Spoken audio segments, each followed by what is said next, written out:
Почитувани бизнисмени, дами и господа, со големо задоволство стојам тука пред вас. Прво, затоа што долго време јас бев дел од заедницата од која денес ќе бидат представени 100 најуспешни компании, а второ, затоа што овој настан не е само доказ за вашиот предприемачки дух, туку и одраз на синергијата меѓу приватниот сектор и економските политики на владата. Стојам денеска овде пред вас. Прво затоа што долго време јас бев дел од заедницата од која денес ќе бидат представени 100 најуспешни компании, а второ затоа што овој настан не е само доказ за вашиот предприемачки дух, туку и одраз на синергијата помеѓу приватниот сектор и економските политики на владата. Шифрат флясен париум. Бројките говорат за вас. Топ 100 најуспешни кои покажуваат стабилност и константен раст на компаниите, споредено со показателите од 2021 година.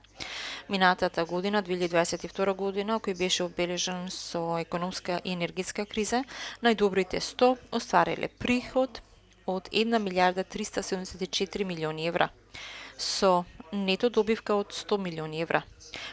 При тоа реализирајќи инвестиции од 64,6 милиони евра и вработејќи 9441 граѓани на нашата земја.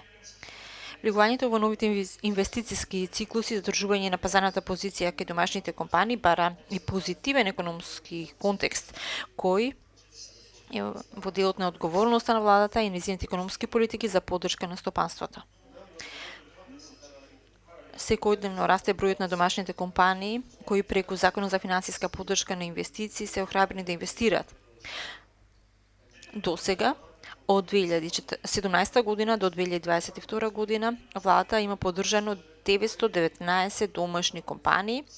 За нивните инвестициски циклуси со реализирани 500 милиони евра инвестиции, за што се поддржани со околу 100 милиони евра, што е околу 20%. Ова година подпишавме нови рекордни 289 договори по Законот за финансиска поддршка на инвестиции со компании кои произведуваат инвестиции од 366 милиони евра и ќе се креираат нови 4439 работни места. Почитувани, овие економски резултати се случуваат во период на економска енергетска криза, која задржување на конкурентноста на нашата економија бараше и диалог со стопанството во креирање на антикризни мерки кои беа директно насочени кон поддршка на компаниите, одржување на нивната ликвидност и задржување на работните места. Овој диалог го спроведовме и во подготовката на последниот 9 пакет на антикризни мерки, која е во износ од 662 милиони евра.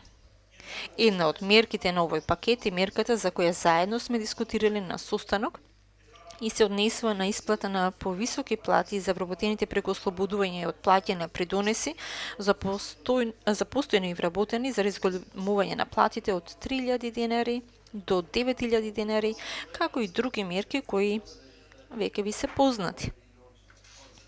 Почитувани, во присуство на 100 најуспешни компании треба да истакнам вашиот голем потенцијал кој треба да го искористиме заедно, да го ставиме во функција на ослободување на нова додадена вредност, да ги зацврстиме темелите на економскиот раст и развој. Станува збор за nearshoring, значи да работиме заедно, што повеќе компании од вас да се вклучат во глобалните сенџери на набавка на големите европски и светски компании и на тој начин да се доближуваме до земите на Европската унија.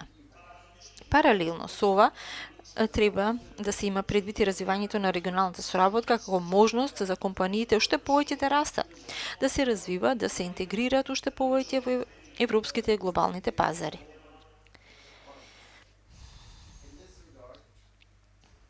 Во ова насока, планот за раст на Западен Балкан со неговите 4 столба како политички и финансиски влог на Европската унија создава можност да се стекне со придобивките уште пред полноправно зачленување на Северна Македонија во унијата.